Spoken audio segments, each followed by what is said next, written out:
امیدوارم که حالتون خوب باشه. تو این ویدیو میخوام بهتون آموزش بدم چطور کناره های گیوه رو ببافیم به این صورت خط بیفته.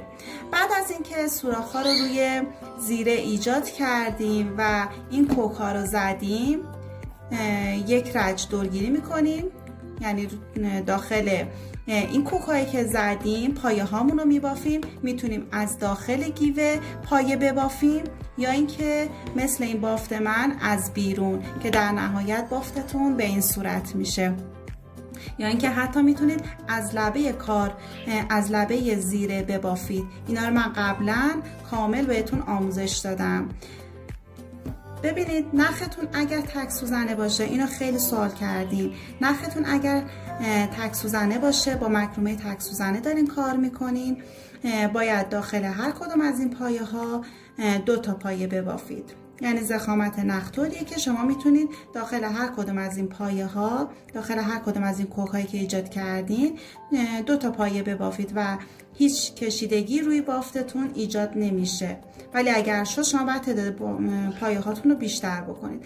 اما اگر از نخ ظریفتری مثل این نخ که من دارم استفاده میکنم، ببینید این نخ کتانه که من دارم استفاده میکنم، داخل تمام این کوکا دارم 3 تا پایه میزنم. ببینید داخل هر کدوم دارم 3 تا پایه میزنم. اصلا این تعداد پایه ها بچه‌ها یه چیز ثابت نیست که بگیم که حتما باید اینجا 2 تا باشه یا 3 تا باشه. شما باید روی کارتون پایه هایی که زدیم، ببینید پایه هایی که روی کار میزنیم اصلا نباید کشیده باشه، یعنی بین پایه هایی که زدیم فاصله افتاده باشه، نه که اینجوری روی همدیگه افتاده باشه، تعداد پایه ها زیاد باشه. اینو بعد از یک گیوه که ببافید تعدادش دستتون میاد. و یه نکته دیگه که باید بهتون بگم، ببینید جلوی زیره و پشت زیره، ببینید این قسمت انحنایی زیره، چه پشت چه جلوی زیره، اینجا باید تعداد بیشتری پایه بزنیم. مثلا اگر داریم داخل هر کدوم از این کوکا 2 تا پایه میزنیم، این قسمت مثلا از این قسمت که هلالیه اینجا رو 3 تا پایه میزنم، چون هلالیه میخوام بافتم کشیده نشه. بعد از اینکه چند رج بافتیم، بافتمون به سمت داخل کشیده میشه، هم پشت زیره هم جلوی زیره که حالت انحنایی داره. پس این نکته هم رعایت بکنید.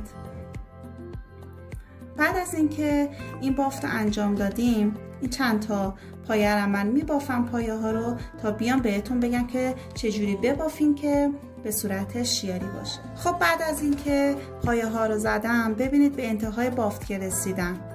اینجا من بافتم و متصل میکنم. دوستان بهتون گفتم قبلا میتونید اینجا پایه بست بزنید و یک زنجیره، یا اینکه مستقیم یک پایه کوتاه ببافید.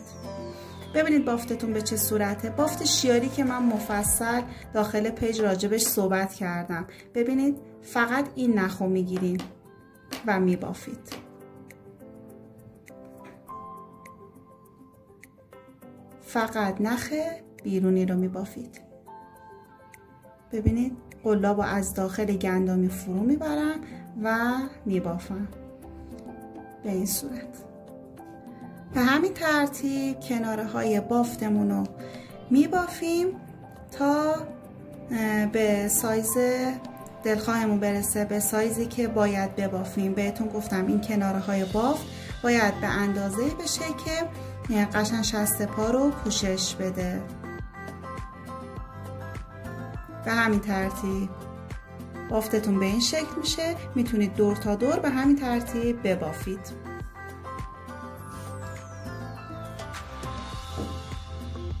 به این صورت میشه.